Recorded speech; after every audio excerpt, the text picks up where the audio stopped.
महाराष्ट्र का मुद्दा इस समय बीजेपी के लिए भी एक बड़ा सबब है। वो इसलिए भी क्योंकि हरियाणा का रन तो उन्होंने फतेह कर लिया, लेकिन महाराष्ट्र में इस समय बीजेपी के लिए यानी इस पूरे गठबंधन के लिए क्या चुनौतियां हैं?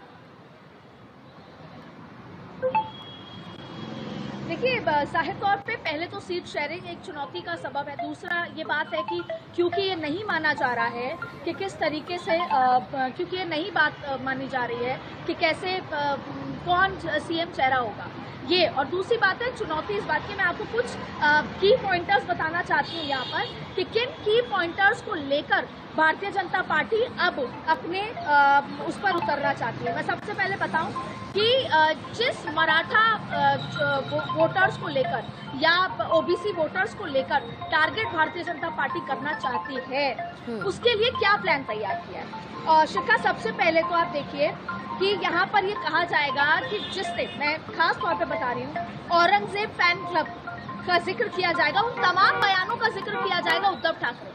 भारतीय जनता पार्टी के लिए जो नई शिवसेना है शिंदे वाली, इन सभी के लिए जो सबसे बड़ी चुनौती की बात है वो क्या है, मैं आपको बता दूं। सबसे बड़ी चुनौती की बात है वोट का डाइवर्जन।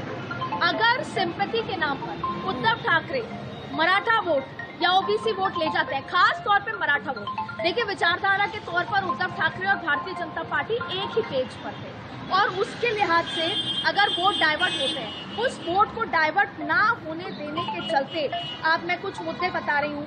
आप जनता को याद दिलाया जाएगा कि उद्धव ठाकरे ने औरंगजेब फैन क्लब वाले महागाड़ी नेता हैं। ये भी याद दिलाया जाएगा कि बाला साहिब का वारिस बताने वाले उद्धव ठाकरे ने कसाब को बिरयानी खिलाने, याकूब को छोड़ने की गुहार लगाने की बात की थी, जाकिर नायक को शांति का दूत बताने की बात कही थी, पीआईएफ का समर्थन करने वाले हैं वो। ऐसे तमाम बातों का जिक्र किया जाएगा जिससे कहीं ना कहीं जो वोट डाइवर्ट होता है, या आपको सीधी भाषा में बताएं हिंदू वोट बैंक को कंसोलिडेट करने के लिए, वो ये तमाम जिन बातों का मैं जिक्र कर रही हूँ वो बात की जाएगी। और आप देखिए राहुल गांधी के लिए बार बार कहा जाएगा कि राहुल गांधी बात तो करते हैं ओबीसी की, लेकिन जब किसी दलित महिला को मुख्यमंत्री बताने की बात आती है तो वो पीछे हट जाते हैं। तो कहीं ना कहीं वोट डाइवर्जन को रोकना, अपने वोट बैंक को इंटैक्ट रखना और राहुल गांधी और जो महाविकास अघाड़ी है उनकी आइडियोलॉजी को डिकोड करके जनता के बीच में बताना, ये पूरी स्ट्रैटेजी है। और जो सबसे बड़ी चुनौती का आप जिक्र कर रही हैं वो चुनौती यही है कि वोट बटे ना, क्योंकि देखिए 8 पॉलिटिकल पार्टीज यहाँ पर इन्वॉल्व हैं। एक और खास बात मैं आपको बताऊं, वो बहुत महत्वपूर्ण बात है, इस बात का मैं जिक्र यहाँ पर करना चाहूंगी कि कैसे लोकसभा चुनाव के परफॉर्मेंस को रिव्यू किया जा रहा है। और यहाँ पर भी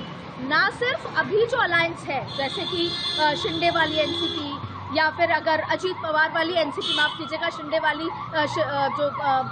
शिवसेना, इसके अलावा कई और छोटे दलों को जोड़ा जाएगा। कई ऐसे इलाके अभी भी हैं जहां पर छोटे दल काफी प्रभावी हैं। निर्दलियों का बड़ा रोल होने वाला है यहाँ पर भी, कई निर्दलीय चाहे और नजर हमेशा अदिति बीजेपी की निर्दलीय नेताओं पर भी रहती है।